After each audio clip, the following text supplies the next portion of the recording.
परमात्मा से प्रेम करना, परमात्मा के लिए श्रद्धा और विश्वास जागृत करना, यही तो सत्संग का कार्य है।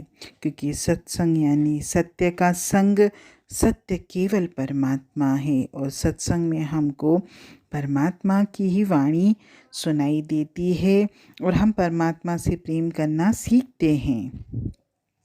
सत्संग की महिमा अपार है। सत्संग से मन की मेल दूर होती है, करोड़ों घोर पाप नष्ट हो जाते हैं और मन निर्मल हो जाता है। वो सत्संग की महिमा पर मुझे भजन की 2 लाइनें याद आ रही हैं।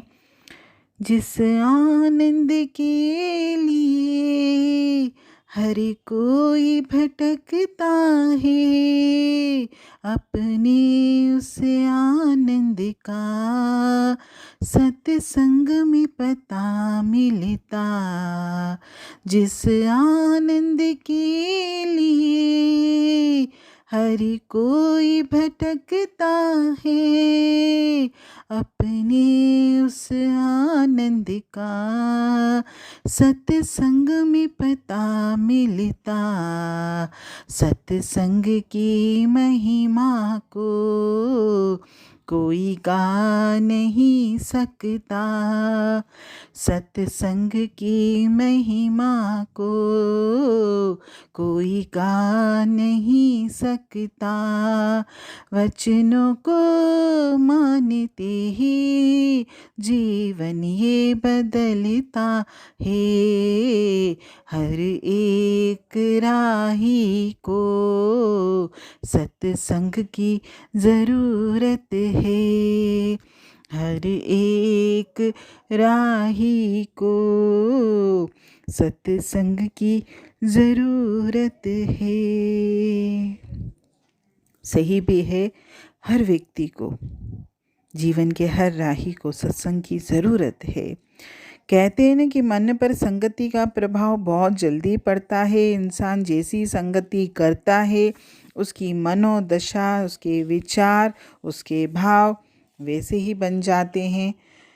तो अगर हम सत्संग में जाएंगे, सत्य का संग करेंगे, तो हमारी दशा यानी हमारी मनोदशा, हमारे विचार, हमारे भाव भी सत्य वाले ही बनेंगे और हम मन की मति को त्यागने के काबिल बन जाएंगे और हम तन और मन से जो सत्संग में हमको वाणी मिलती है उसको अपने जीवन में अमल करना चाहेंगे और अमल करेंगे भी। हमें न जाने सत्संग में कितने प्रसंगों से, कितने दृष्टांतों से, कितने वाणियों से बताया जाता है कि तो सत्यचित्त आनंद स्वरूप परमात्मा का अंश है, तो देह नहीं है। तेरी वास्तविक पहचान केवल और केवल यही है कि तू परमात्मा का अंश है, तू आत्मा है, तू देह नहीं है। और जब हम सत्संग से जुड़ते हैं तो हमको इस बात का पता लगता है और हमारी वृत्ति जो है हमेशा उस परमात्मा के नाम से ही जुड़ जाती है।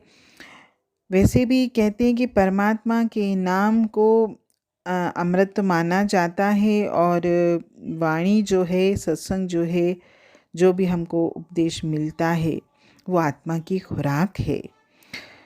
मन में सच्चा संतोष प्रभु के नाम द्वारा ही उत्पन्न होता है और सत्संग की धरती में 68 तीर्थों का स्नान समाया हुआ है। अगर हम सच्चे भाव से सत्संगों से, वाणियों से जुड़ते हैं तो धीरे धीरे हमारी आत्मा पर लगी पिछले जन्मों के कर्मों की या इस जन्म के कर्मों की मेल भी उतर जाती है और आत्मा निर्मल होकर परमात्मा से मिलाप के योग्य बन जाती है।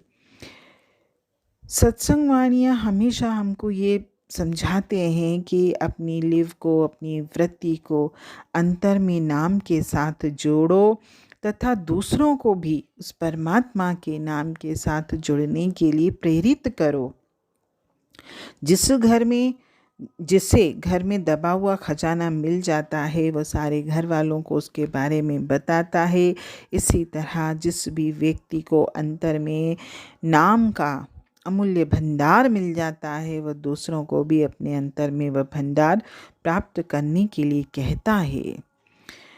वह व्यक्ति धन्य है जो खुद भी परमात्मा से जुड़ा हुआ है और दूसरों को भी जुड़ने के लिए प्रेरित करता है। जिसने भी सत्संगों का सहारा लेकर अपनी वृत्ति को उस परमात्मा से जोड़ा है, उसकी आत्मा से जन्मों जन्मों के कर्मों की मेल उतर जाती है। वो 5 विकारों के हमलों से बच जाता है।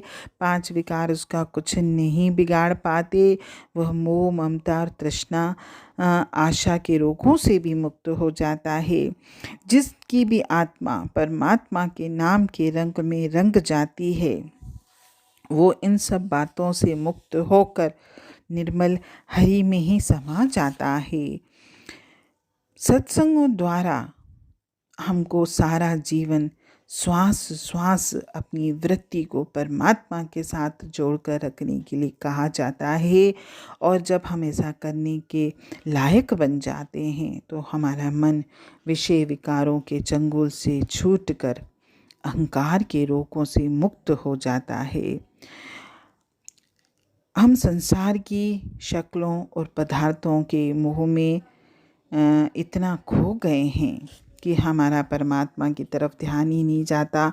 इसलिए हमको सत्संग की ज़रूरत है, ताकि जब मैं सत्संग में आऊँ, सत्संग में बैठूँ, जब मैं वाणी सुनूँ, वाणी से जुड़ूँ, तो मेरे अंतर में उस परमात्मा के साथ मिलाप की भावना जागृत हो और मेरा जो इस संसार में इस मनुष्य चोले को धारण करने का जो मेरा उद्देश्य है वो भी पूरा हो सके। हरिओम।